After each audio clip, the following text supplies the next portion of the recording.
Welcome back to the Cottage Farmstead. My name is Nathan Vanette, and we had some issues this weekend with chicken mat. By issues, we mean we went to Tractor Supply with the intention of getting some more step-in post for the cows and came home with 12 chicks.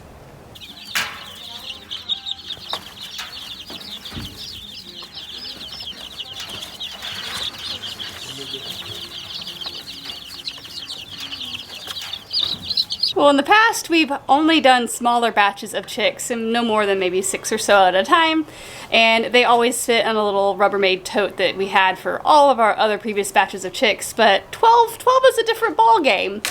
So we are building a larger brooder box here out of some sawmill scraps and leftover bits of plywood that were left over from our house build, trying to get something that will grow with them as they are tiny now, but they won't stay that way for long.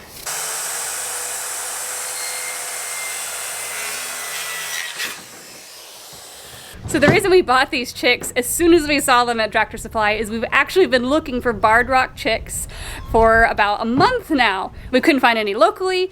All the hatcheries were sold out until like October, and we really wanted to get a heritage meat bird flock up and going this year so that we could harvest sometime in the late summer, early fall for our freezer.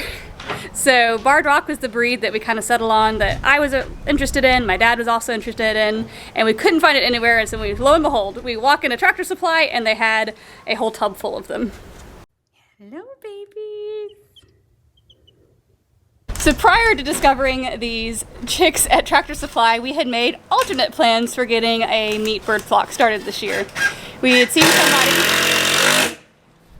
seen somebody selling barred rock cross chicks on Craigslist, and they were crossed with the black copper Moran, which are pretty good sized birds, so we thought that would be a decent meat bird flock to at least get us started this year. We can eat the extra roosters and maybe keep a Moran for breeding with our egg laying flock. So we had them lined up. They're actually coming this afternoon and bringing us about a dozen fertilized eggs that we're going to be putting in an incubator, so we definitely needed a bigger place to put baby chicks very soon. So since we have a lot of aerial predator pressure here at our particular homestead, there's a set of hawks that nest nearby, and there are whole little hawk family hunts in our field. We also have a whole bunch of vultures that also circle the fields around here every day. We knew we wanted to have a guard goose mixed in with our flock. Along with all the barred rocks that were sold out online, so were the geese. So we put out a call on social media seeing if anybody locally had some goslings available, and Ashley Sarah over at Edelweiss Homestead in Piedmont had a goslin available. She's been raising the Sebastopol geese, which is actually one that's been on my list for a while. I hadn't considered getting one because they are a bit pricey because they're more of an exotic breed, but she had one at a good price. It had already been raised with chicks in a brooder, and it had already imprinted on humans, so it was already had a whole bunch of things in its favor. So it came home with us too.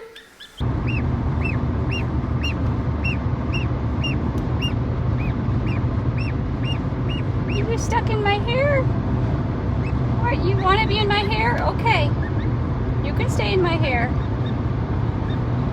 So enough talking about these chicks, let's take a peek.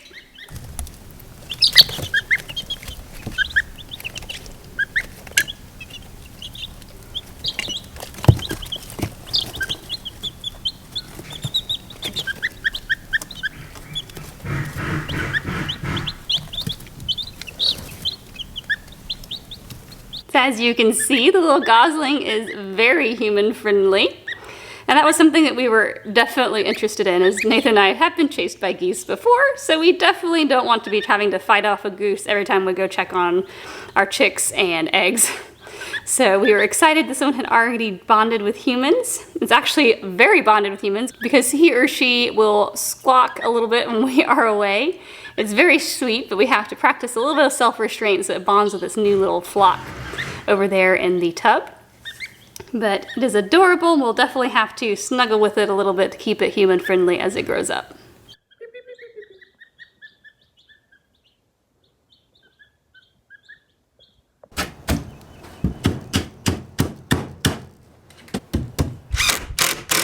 Well, that's not too shabby for wood that would have been kindling.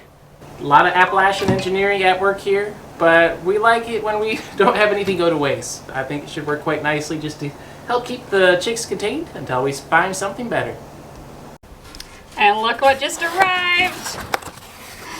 A dozen fertilized rainbow eggs that'll be going into the incubator momentarily.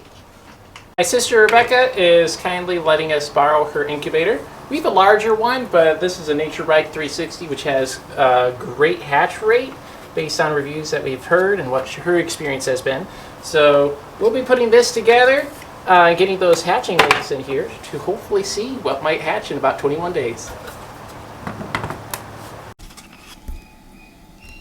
It's fun that I didn't realize the Plymouth Rock had speckled eggs. Yeah, that is interesting.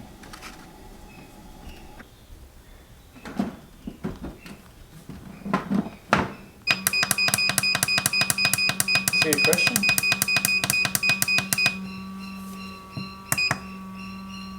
As you can see, chicken math was exponential this weekend. We're so excited to have baby chicks here on our new homestead, as we didn't have any last year when we were building our farmhouse. So it's so nice to have the little peeps around.